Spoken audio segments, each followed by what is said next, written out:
Sebelum saya menyampaikan apa yang ingin saya sampaikan, karena selama hampir 6 jam saya mendengarkan dengan seksama apa yang disampaikan oleh para pembicara, mulai dari Direktur Eksekutif TYI AHY, para panelis, dan para moderator. Saya merasa mendapatkan banyak hal dari apa yang saya dengarkan tadi. Saya sering bicara, mendengar itu menyempurnakan kepribadian. Mendengar itu menambah pengetahuan dan wawasan. Mendengar itu menghemat seseorang, termasuk saya, untuk tidak membaca misalnya 10 buku yang memerlukan waktu berhari-hari, karena cukup dengan mengambil intisari apa yang disampaikan oleh siapa yang patut kita dengar. Saya bersyukur karena yang saya dengar tadi adalah emas. Terima kasih kepada para pembicara, utamanya para panelis. Saya tentu tidak ingin berbicara sebagai panelis ke-9 atau moderator ketiga. Saya juga tidak bermaksud untuk menyampaikan rangkuman, kesimpulan, atau intisari dari diskusi panel hari ini. Karena menurut saya semuanya sudah jelas dan gamblang. Saya hanya ingin cerita sedikit untuk melengkapi apa yang tadi dibicarakan dalam forum ini, termasuk interaksi yang sangat berharga antara panelis dengan peserta pertemuan hari ini. Saya juga menikmati interaksi yang berlangsung dengan baik tadi. Kemarin setelah sama-sama memperingati Hari Raya Idul Fitri, 1 hari kemudian saya sedikit beristirahat di Cisarua. Ada satu kawasan wisata kecil yang bernama Damar Langit. Tujuan ke sana tiada lain adalah untuk melukis. Alhamdulillah, hobi saya yang baru. Hampir 4 tahun saya melukis, ternyata membawa kebaikan yang luar biasa bagi saya. Kemarin saya lukis ada 6 lukisan landscape yang indah di tempat itu, mengabadikan Gunung Pangrango, Gunung Salak, dan pemandangan yang lain. Tetapi malam hari saya terganggu dengan betapa maraknya, betapa keotiknya dunia sekarang ini lantaran makin intensif yang disebut dengan perang tarif, balas membalas satu sama lain. Termasuk berita bahwa Indonesia juga dikenakan tarif sebesar 32%. Di tengah malam saya memanggil staf saya, Kolonel Tumpal, coba saya ingin menulis sesuatu. Tidak akan saya lepas dalam bentuk tweet, karena saya tahu sebagai seorang yang pernah memimpin negeri ini, saya harus hemat bicara dan berhati-hati dalam bicara. saya akan memastikan setiap yang saya sampaikan politically correct. Dan itu bagi saya etika. Ditulislah 7 butir bagaimana sebaiknya Indonesia menyikapi yang baru saja disampaikan oleh Presiden Donald Trump.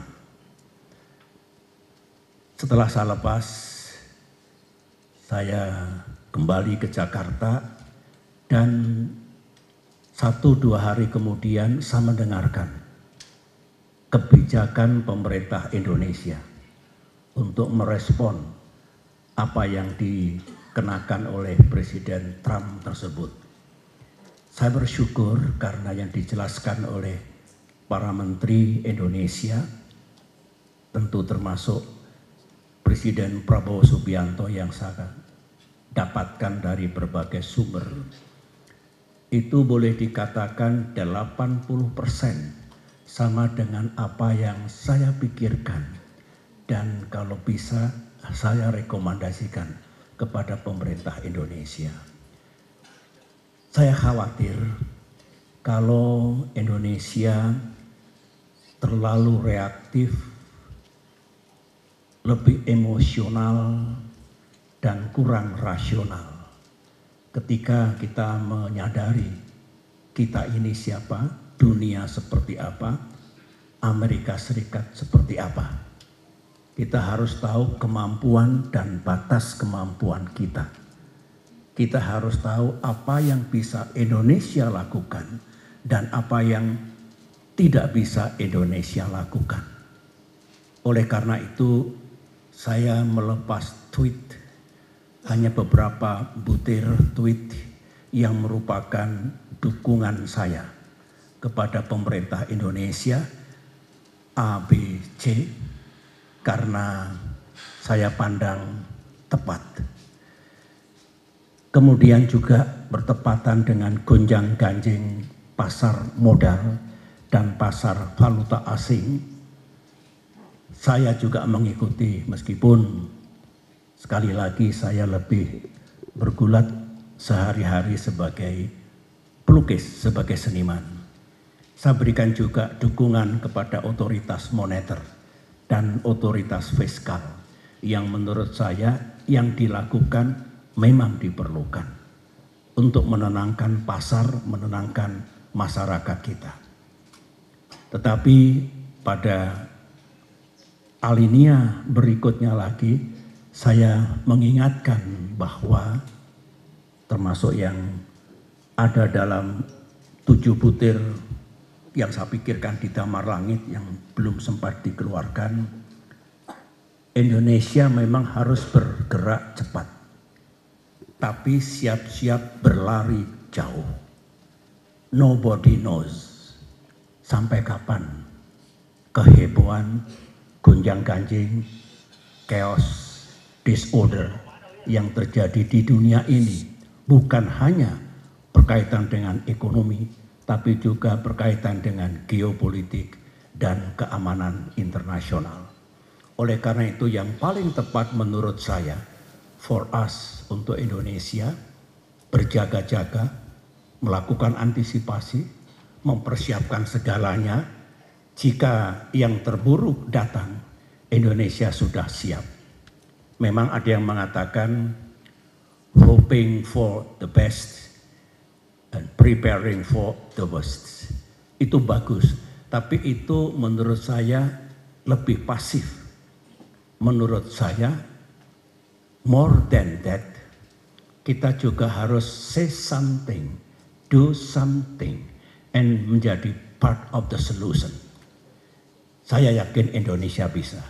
Dengan apa yang kita miliki sekarang ini, kita adalah punya kemampuan sebagai middle power untuk engage constructively di kawasan kita ataupun di dunia, baik dalam kaitan ekonomi, politik, dan keamanan internasional. Hadirin yang saya hormati, menurut pandangan saya, 30 tahun saya mengabdi di TNI, sebagai jenderal saya tahu tentang geopolitik, tentang situasi perdamaian dan keamanan dunia, tentang seberapa vulnerable, seberapa riskan kawasan kita. Misalnya terjadinya perang besar di Asia Timur dan Asia Tenggara, perang besar di Timur Tengah, perang besar di Eropa. Saya tahu. Dan anything can happen. Kalau situasi geopolitik, politik internasional masih seperti ini dan bahkan makin eskalatif. Saya membaca 2 buku novel yang saya beli di Jepang dan yang kedua di Chicago, yang judulnya adalah, atau tema dari novel itu ditulis oleh seorang mantan admiral, paham tentang situasi peperangan di laut, yang menggambarkan tahun 2034 sangat mungkin terjadi perang besar di kawasan Asia Tenggara dan Asia Timur. Satu lagi buku yang mirip, 2054 sangat mungkin terjadi peperangan besar pada tingkat global. Setelah saya baca dengan seksama, saya punya pikiran lain sambil berterima kasih. Karena itu realistik sekali, bisa miscalculate, bisa terjadi insiden on the ground without superior military orders, tetapi can happen kalau situasinya panas seperti ini. Oleh karena itu, sambil menikmati novel itu, saya berpendapat dunia sebenarnya masih punya resources, masih punya jalan untuk mencegah terjadinya perang besar itu, baik di Mandala Pasifik, Mandala Timur Tengah maupun Mandala Eropa. Can be avoided, can be prevented. Oleh karena itu, Indonesia harus bisa menjadi bagian, utamanya di Mandala Asia Pasifik, untuk mencegah peperangan besar seperti itu yang pasti akan menimbulkan keporak-porandaan kawasan kita, dunia kita. Jadi pertama saya ingin mengingatkan dari sisi geopolitik dan keamanan internasional yang juga menjadi bagian dari diskusi panel kita hari ini. Yang kedua, tentang dinamika ekonomi global.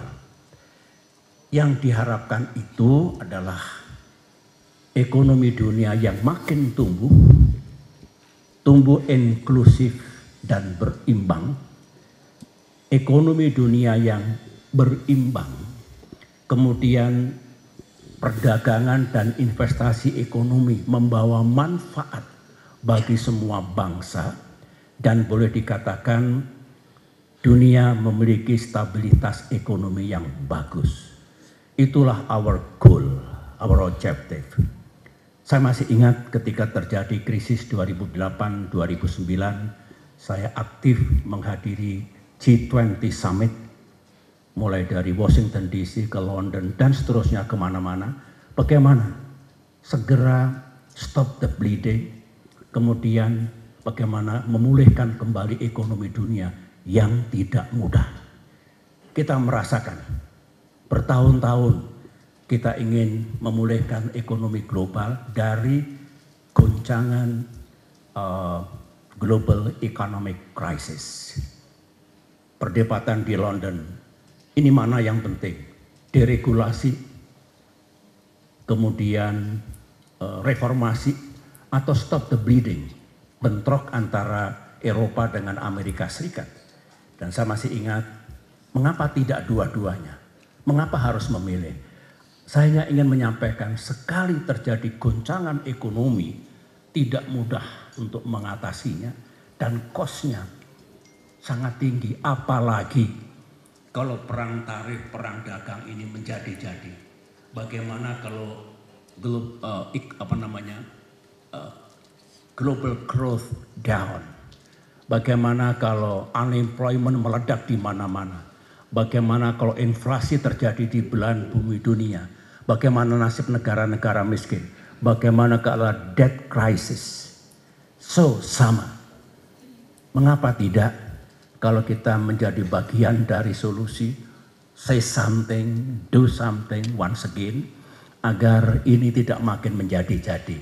Paham kita juga memiliki batas kemampuan, tapi why not, nice try, untuk apa yang bisa kita lakukan menyelamatkan perekonomian dunia yang dipicu dari perang tarif dan perang dagang sekarang ini.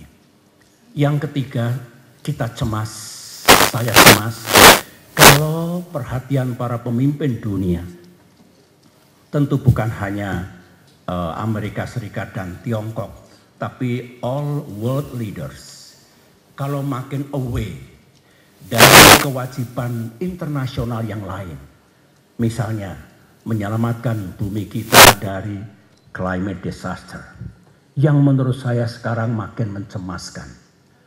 No longer climate change, tapi climate crisis. Kemudian kita juga punya pekerjaan rumah, mengurangi kemiskinan sejagat dan juga ketimpangan sedunia. Itu juga global agenda yang sangat penting karena diinginkan oleh semua bangsa di dunia.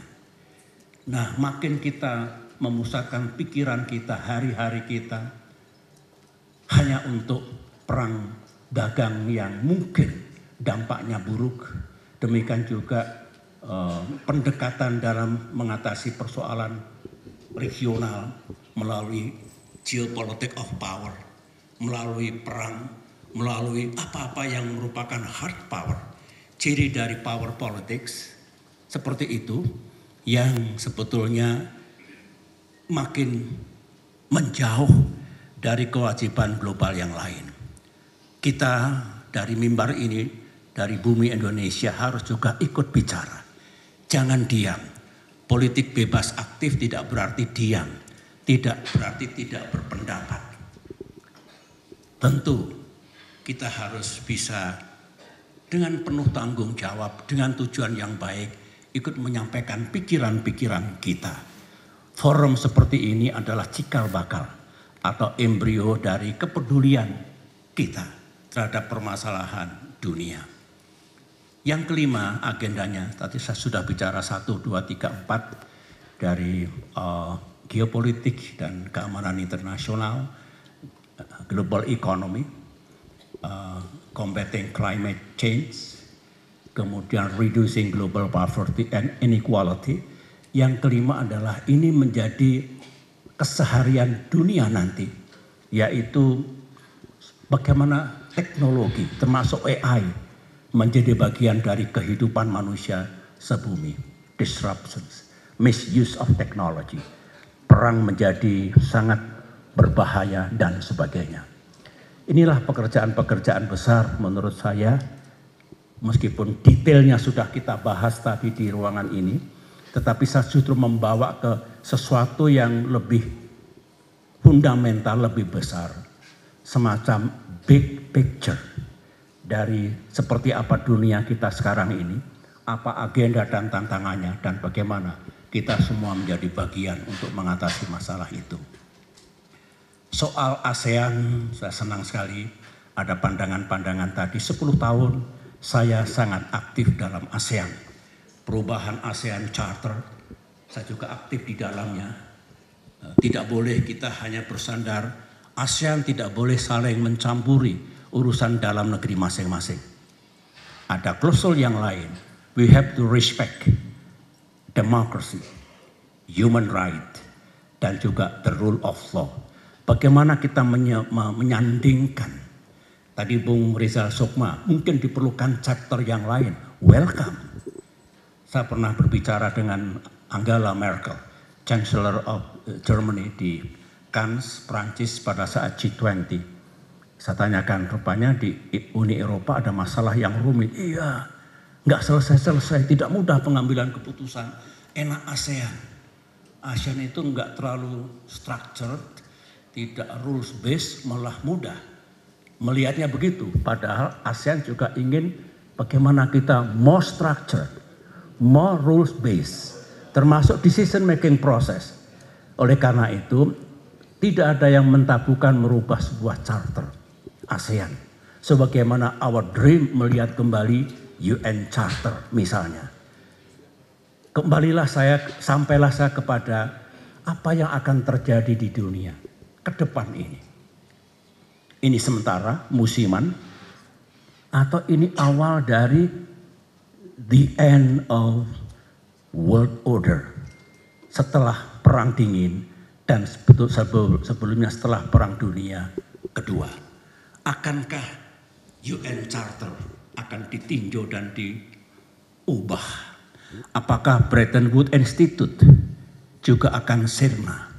Apakah jerih payah dulu di San Francisco menggagas berdirinya PBB, pengganti Liga Bangsa-Bangsa yang ternyata tidak efektif setelah Perang Dunia ke-1 berhasil dulu? Ini menjadi pikiran kita semua. Seperti apa yang akan terjadi?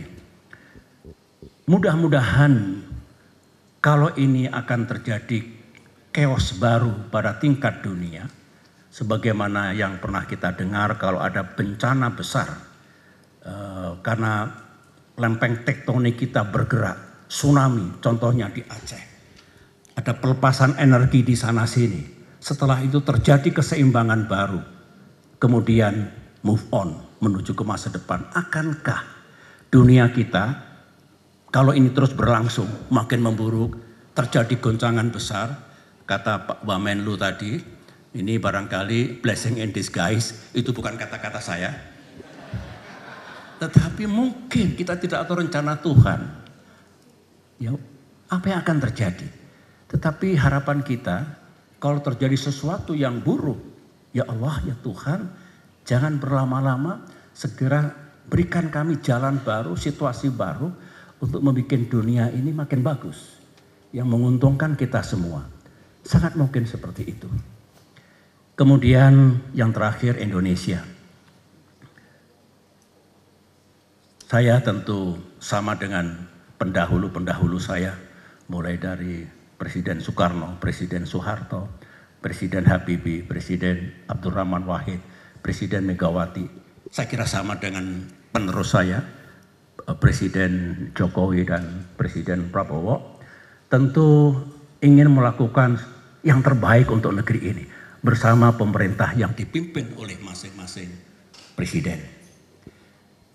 Memang dalam dunia politik internasional, dalam hubungan internasional ada sejumlah school of thought, aliran pemikiran, ada yang sangat menyukai realisme, ada yang menyukai liberalisme, ada yang menyukai idealisme. Kalau saya lebih realistik, saya senang realisme, tetapi jangan membuang semua niat baik dari liberalisme, kerjasama dunia yang bagus, multilateralisme misalnya, juga dengan liberalisme dan idealisme. Pada saatnya kita bisa memilih mana yang paling tepat dan dalam konteks apa. Setiap negara pasti mengutamakan kepentingan nasionalnya masing-masing. Tidak ada yang tidak meletakkan kepentingan itu menjadi prioritas. Indonesia first misalnya, Amerika first, Russia first, China first, semua negara first. Tetapi ada kewajiban internasional kita. Ada kewajiban moral kita. Misalnya, kalau dunia tidak bergandengan tangan untuk menyelamatkan bumi kita, untuk mengurangi kemiskinan sejagat. Saya juga aktif dulu dalam merumuskan SDGs dengan teman-teman dari sejumlah negara. Kalau kita tidak berkolaborasi, bekerja sama, tidak akan tertangani. Sehingga tidak bisa dihindarkan dalam dunia realisme yang namanya nasionalisme, proteksionisme, unilateralisme, seperti itu. Tetapi tetap ada ruang untuk kerjasama internasional, collaboration, multilateralism, dan sebagainya. Dimulai dari ASEAN, rumah kita, dan dimulai dengan semua yang mencintai dunianya makin baik dan makin maju. Itulah sebetulnya yang ada yang terjadi di dunia saat ini. Oleh karena itu kita harus terus mencermati perkembangan, ya, day by day, night after night. Tetapi kita jangan kehilangan pikiran yang jernih bahwa oke, ada masalah itu, ada isu itu. Tapi selalu ada cara, selalu ada jalan, selalu ada resources yang bisa kita gunakan. Itulah menurut saya, hanya mengingatkan, saya tidak masuk pada detail yang disampaikan benar semua, tapi in the long run, dalam konteks yang besar, bagaimana kita hidup berdunia, hidup bernegara, hidup di negeri sendiri ini yang paling tepat. Saya kira itu saja yang ingin saya sampaikan, dan saya mengucapkan terima kasih sekali lagi atas nama The Yudhoyono Institute, kehadiran dari hadirin sekalian. Saya juga senang sekali para duta besar berkenan hadir dalam acara ini, juga kalangan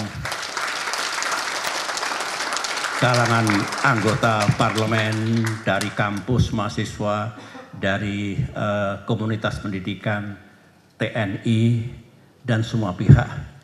Mudah-mudahan ini salah satu contoh yang baik kita bersatu. In crucial thing, unity.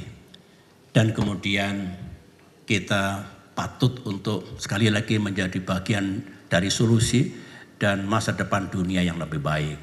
Terima kasih. Assalamualaikum warahmatullahi wabarakatuh. Terima kasih kepada Bapak Asri.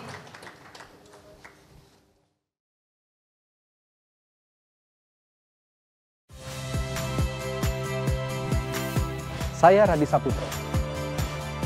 Saksikan program-program Kompas TV melalui siaran digital, pay TV dan media streaming lainnya. Kompas TV, independen, terpercaya.